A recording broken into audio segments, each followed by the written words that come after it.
Bonjour à vous. Bienvenue sur ma chaîne Chrissy News.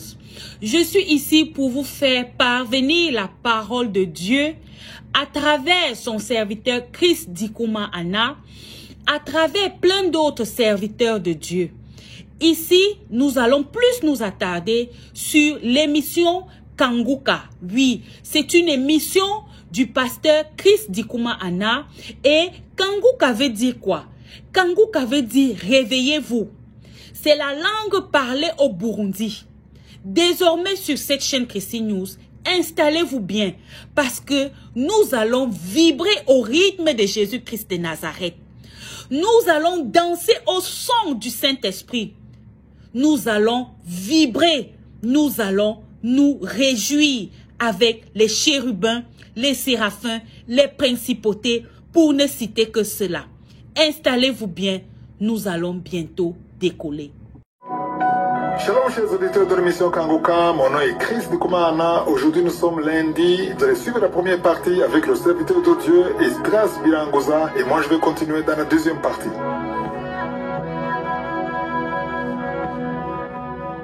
Shalom. La devise de Kanguka se compose de 3 points. Le premier point, c'est qu'il faut accepter la volonté de Dieu, même quand elle est différente de la nôtre. Le deuxième point, c'est qu'il faut prier tous les jours. Le troisième point, c'est qu'il est interdit de se lamenter, mais il faut rendre grâce à Dieu en toutes choses. Aujourd'hui, je vais aborder le deuxième point qui dit qu'il faut prier tous les jours. En réalité, ce n'est pas que c'est difficile ou impossible de prier tous les jours, mais il y a des choses qui font que nous perdions la puissance dans la prière, au point de penser que la régularité dans la prière est impossible. Je parle de la puissance dans la prière parce que la prière produit une puissance qu'on ne peut trouver ailleurs. Voici les facteurs qui peuvent te voler ta puissance dans la prière ou même l'autorité dans la prière. C'est le péché, la désobéissance envers Dieu, le cœur rempli de rébellion, le manque de repentance, l'arrogance, ainsi de suite. Quand une personne prie après avoir péché, même si elle demande pardon, le diable l'attaque dans ses pensées pour l'accuser en lui disant ainsi: est-ce que tu penses honnêtement que Dieu t'entend après ce que tu as fait? Est-ce que tu penses qu'il va t'exaucer alors que tu as péché? Le diable est un menteur. Dieu est fidèle pour nous pardonner nos péchés. Mais si tu crois en ses pensées, tu vas douter pendant que tu es en train de prier. Tu n'es pas sûr si réellement Dieu va t'écouter. C'est comme si tu as l'impression qu'il est en colère contre toi. C'est à ce moment-là que tu perds la puissance dans la prière. Ce n'est plus agréable de prier parce que c'est très difficile d'aller devant quelqu'un qui est en colère contre toi. Mais je vous dis la vérité, Dieu est content quand tu te réponds, quand tu demandes pardon, quand tu reconnais que tu as mal agi. Il ne te repousse pas, mais il s'approche de toi. La sensation de rejet et de culpabilité ne vient pas de Dieu. Dans Psaume, chapitre 86, verset 5, il est écrit: car tu es bon, Seigneur, tu pardonnes, tu es plein d'amour pour tous ceux qui t'invoquent. Notre Dieu est miséricordieux. Dans son amour, il est toujours prêt à nous pardonner si nous l'invoquons. C'est-à-dire que ceux qui ne veulent pas se repentir,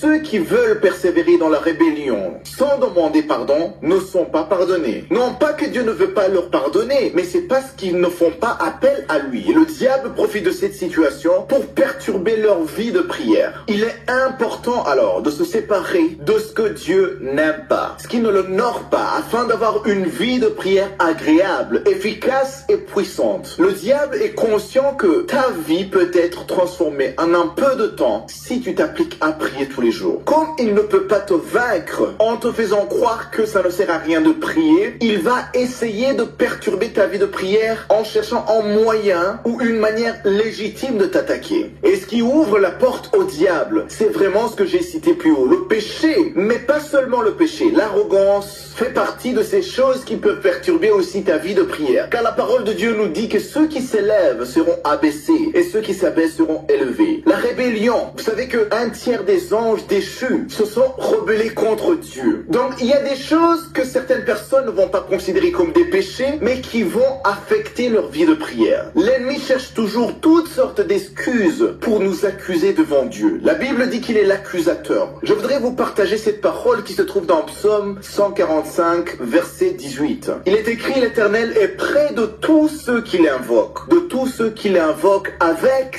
sincérité. Quand tu pries, sache que tu t'adresses à Dieu, devant qui rien n'est caché. Il voit ton cœur, il voit toute ta vie. Il voit même tes motivations quand tu es en train de prier. D'où la parole dit que ceux qui l'invoquent avec sincérité. C'est-à-dire qu'il y a ceux qui l'invoquent sans être sincères dans leur prière. Pour arriver à prier tous les jours, ce n'est pas seulement une question de t'organiser ou d'organiser tes heures de prière, mais il faut aussi protéger ta vie de prière de tout ce qui peut la nuire. Sois sincère avec Dieu. Quand tu décides de prier tous les jours, fais-le sans le faire en même temps ou sans l'associer avec les convoitises de la chair. C'est ainsi que tu verras ta vie être transformée par le temps que tu vas passer devant Dieu.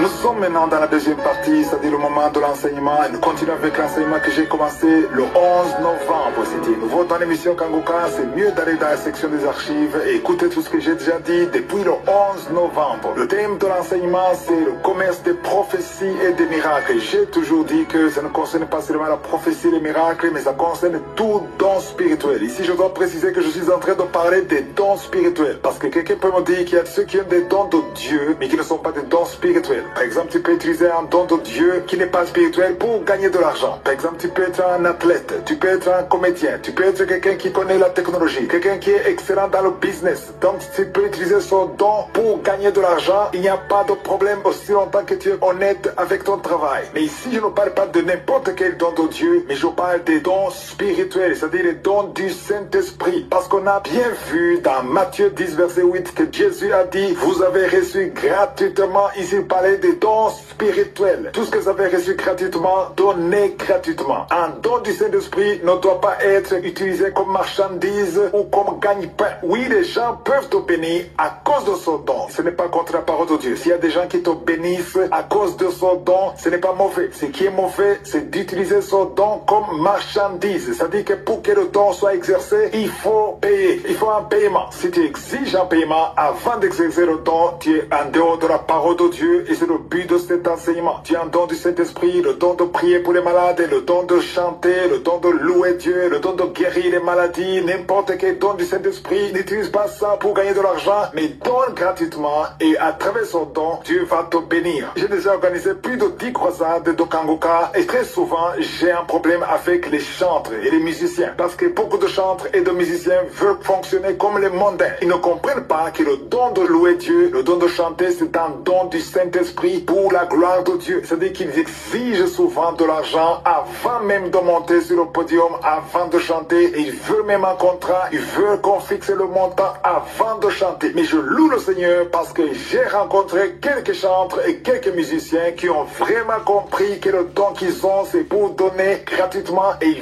viennent avec joie pour servir le Seigneur et n'exigent rien. Et quand je vois des musiciens qui se comportent comme ça me touche tellement qu'après la croisade, j'ai envie de les bénir parce que ce sont des hommes et des femmes qui ont bien compris que le don qu'ils ont eu, c'est pas pour le commerce, mais c'est pour la gloire de Dieu. Mais malheureusement, il y a très peu de musiciens et de chantres qui ont compris cela. Ils veulent juste se comporter comme les mondains, comme les chantres mondains, comme les musiciens du monde. Parce qu'un musicien ou un chantre du monde, ce qu'on appelle ce que la musique, lui, il vend ça, il vend son don. C'est pour cela qu'avant d'entrer, tu dois payer. Parce qu'il ne peut pas chanter si tu ne payes pas. Mais ça ne devait pas être comme ça pour les chrétiens. Celui qui a le Saint-Esprit, qui a le don du Saint-Esprit, il ne devrait pas bloquer les pauvres, il ne devrait pas bloquer ceux qui n'ont pas les moyens. Il doit ouvrir la porte, mais il doit créer un moyen pour être soutenu. C'est-à-dire que si tu viens dans un concert chrétien, il faut avoir dans l'esprit qu'il faut soutenir son concert. Si on fait des offrandes, il faut donner, mais que ce ne soit pas une condition pour entrer, que l'entrée soit gratuite pour la gloire de Dieu. Parce que souvenez-vous que dans le livre des Actes des Apôtres, les riches soutenaient les pauvres. S'il y a des riches dans le concert, que les riches soutiennent le concert. Ceux qui ont les moyens soutiennent le concert. Et ceux qui qui sont pauvres aussi puissent entrer pour louer Dieu. Je sais que c'est un sujet très sensible. Il y a certains qui seront vexés, mais je dois en parler parce que je suis conduit par le Saint-Esprit d'en parler. Durant cette semaine, je vous parlerai de ce que j'avais commencé vendredi dernier. On a vu dans 1 Corinthiens 9, verset 12, où Paul dit qu'il n'a point usé de son droit. Au contraire, il a souffert de tout afin de ne pas créer d'obstacle à l'évangile de Christ. Qu'est-ce qu'il veut dire ici? Il veut dire que les Corinthiens lui devaient quelque chose, mais il ne voulait pas. En fait, il a refusé. Pourquoi est-ce qu'il a refusé alors que c'était son droit? Il le dit aussi au verset 15, 1 Corinthiens 9, verset 15. Il dit que pour moi, je n'ai pas usé d'aucun de ses droits. Et ce n'est pas afin de les réclamer. Il ne voulait pas les réclamer. Il a tout simplement refusé parce qu'il y avait une raison. Pour les Corinthiens, il refusait. Pour les Philippiens, il acceptait. Pourquoi un endroit il acceptait et un autre endroit il n'acceptait pas? C'est ce que nous verrons dans Kangoka de demain. Passez une excellente... Nous sommes arrivés au terme de cette vidéo. J'espère que vous vous êtes bien régalés. N'hésitez surtout pas à donner votre vie à notre Seigneur et Sauveur Jésus-Christ de Nazareth, car il est l'alpha, il est l'oméga, il est le commencement, il est la fin de toutes choses. Shalom.